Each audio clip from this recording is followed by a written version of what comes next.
KCR kit బంద్ అయిందా లేదా? మీ real estate down అయిందా లేదా? మరిగా ఉన్నాయే ఊడగొట్టే, కొత్త తెచ్చిందేమి లేదు.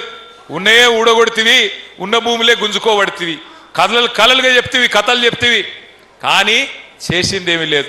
ఏమైనా గట్టిగా అడిగినాం అనుకో, ఇప్పుడు మా మహేష్ రెడ్డి అన్న పాపం మొన్న ఇక్కడ అందరి బీద వాళ్ళ భూములు పోతున్నాయి, పారిశ్రామిక పార్కు పేరు మీద 5 ఊర్లల్లో గుంజుకుంటున్నారు. దోమ మండలంలో ఇడిదిక్కు పరిగి మండలం కదా ఇంకోటి, పరిగి మండలంలో మరి భూములు గుంజుకుంటున్నారు అని చెప్పి వాళ్ళ దాడికి పోతుంటే ఈయనను అరెస్ట్ చేస్తారు, జైల్లో పెడతామంటారు, కేసులు పెడతామంటారు. గట్టిగా మాట్లాడితే బూతులు తిడతారు. ఏం బూతులు?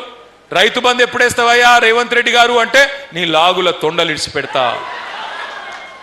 అయ్యా 2500 ఎప్పుడు ఇస్తావు మా ఆడబిడ్డలకు అంటే నీ గుడ్లు వీకి గోటీలాడతా. ఎప్పుడు ఇస్తావు నాయన 4000 పెన్షన్ అంటే నీ పేగులు తీసి మెడలేసుకుంటా. ఇక కొత్త డైలాగ్ నేర్చుకున్నాడు రేవంత్ రెడ్డి గారు. 1 కోటి మంది మహిళల్ని, 1 కోటి మందిని అట, ఒకరిద్దరు కాదు, 1 కోటి మందిని ఏం చేస్తాడట? ఏం చేస్తాడు? కోటీశ్వరులు చేసుడు కాదు, వాళ్ళ మెడల పుస్తల తాడు ఎత్తుకపోకపోతే ఆయనే మంచోడు.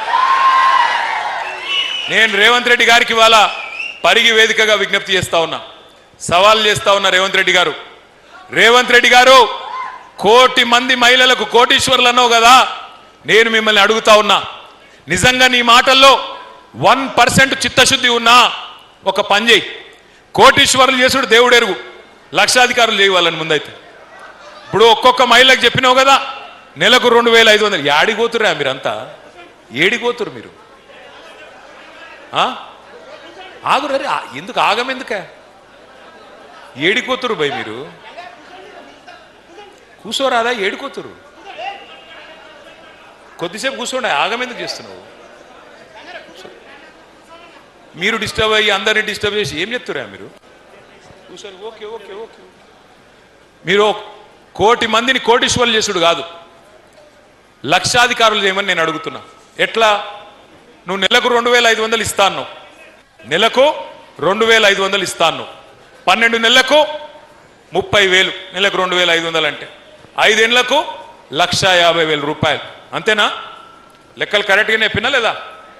నెలకు 2500, 12 నెలలకు 30,000, 5 ఏళ్లకు 1,50,000, అంతే కదా? రేవంత్ రెడ్డికి మా మహేష్ అన్న ఇక్కడనే ఉన్నాడు, మహేష్ అన్న సమక్షంలో సవాల్ చేస్తున్నా. అయ్యా రేవంత్ రెడ్డి గారు, నీకు గనక చిత్తశుద్ధి ఉంటే, నువ్వు గనక ఈ రాష్ట్రంలోని, తెలంగాణ రాష్ట్రంలోని 1,67,00,000 మంది ఆడ కూతుర్లకు, ఆడబిడ్డలకు మొత్తం వాళ్ళ ఖాతాలలో 1,50,000 రూపాయలు వేస్తే నేను శాశ్వతంగా రాజకీయ సన్యాసమే తీసుకుంటా, నేను ఇడిచిపెట్టిపోతా రాజకీయం. దమ్ముందా? సవాల్ స్వీకరిస్తావా? ఎన్ని జూట మాటలు. తులం బంగారం ఇస్తా అన్నాడు, తులం బంగారం. కేసీఆర్ 1,00,000 ఇస్తుండు, 1,00,000 మీదికెళ్ళి తులం బంగారం ఇస్తా అన్నాడు. ఇచ్చిండా? నేను చెప్తే కదా మెడల పుస్తలతాడు భద్రంగా ఉంచుకోరు, అంతే. ఆయన ఇచ్చేటోడు కాదు, ఎత్తుకపోయేటోడు. తులం బంగారం కాదు, తులం ఇనుము కూడా ఇయ్యాడు, తులం ఇనుము కూడా ఇయ్యాడు ఆయన. అందుకే మిమ్మల్ని నేను ప్రార్థించేది, ఒక్కసారి మోసపోతే మన తప్పు, మోసం చేసిన తప్పు అవుతుంది. రెండోసారి కూడా మోసపోతే ఈసారి మన తప్పు అవుతుంది. పరిగిలో నేను మళ్ళీ దండం పెట్టి చెప్తా ఉన్నా, ఎన్నిక ఎప్పుడు వచ్చినా ఎగరాల్సింది ఈ గులాబీ జెండానే, లేకపోతే న్యాయం జరగదు, మళ్ళీ తిరిగి అవకాశం రాదు. అందుకే దయచేసి మీకు ప్రార్థించేది, చిన్న చిన్న పంచాయతీలు ఉంటాయి ఊళ్ళల్లో, కానీ అవన్నీ పక్కకు పెట్టాలి. ఒక్కసారి కేసీఆర్ గారు తిరిగి ముఖ్యమంత్రి కావాలి అని మనం తీర్మానించుకున్న తర్వాత, కేసీఆర్ గారు తిరిగి తప్పకుండా ప్రజల ఆశీర్వాదంతో రావాలే, ఈ రాబందు పోవాలే, రైతు బంధు కేసీఆర్ రావాలే అనుకుంటే గట్టిగా కొట్టాడాల్సిన బాధ్యత మన మీదనే ఉన్నది. కానీ కేసీఆర్ గారు ముఖ్యమంత్రి కావాలి, గులాబీ జెండా ఎగరాలే, పరిగిలో మళ్ళా మహేష్ అన్న గెలవాలి అంటే ఉత్తగా మాటలతోని కాదు, ఉత్తగా మాటలు చెప్పి డైలాగులు కొట్టి సప్పట్లు కొట్టి అటుకెళ్ళి ఇటుకెళ్ళి అటు గుంజితే కాదు. ఎట్లయితుంది మరి? అది చెప్పేందుకే మీకు వచ్చిన నేను. ఓట్లు వేయాలి, ఓట్ల గురించే చెప్తున్నా. ఓట్లప్పుడు చేయాలి, కానీ ఇప్పుడు మనకు ఒక ముఖ్యమైన పని ఉన్నది. ఆ ముఖ్యమైన పని ఏంటంటే ఈ ఎస్ఐఆర్ అనే కార్యక్రమం. ఈ ఎస్ఐఆర్ అంటే ఏంటిది? ఎస్ఐఆర్ అంటే స్పెషల్ ఇంటెన్సివ్. జర మీరు కూర్చోరు, మీ అడ్డం ఉన్నారంట, కూర్చోండి రాబోయ్, కూర్చోండి ప్లీజ్. ఆ అడ్డమున్నోళ్ళు, వేదిక మీద అడ్డమున్నోళ్ళు కూర్చోండి ప్లీజ్.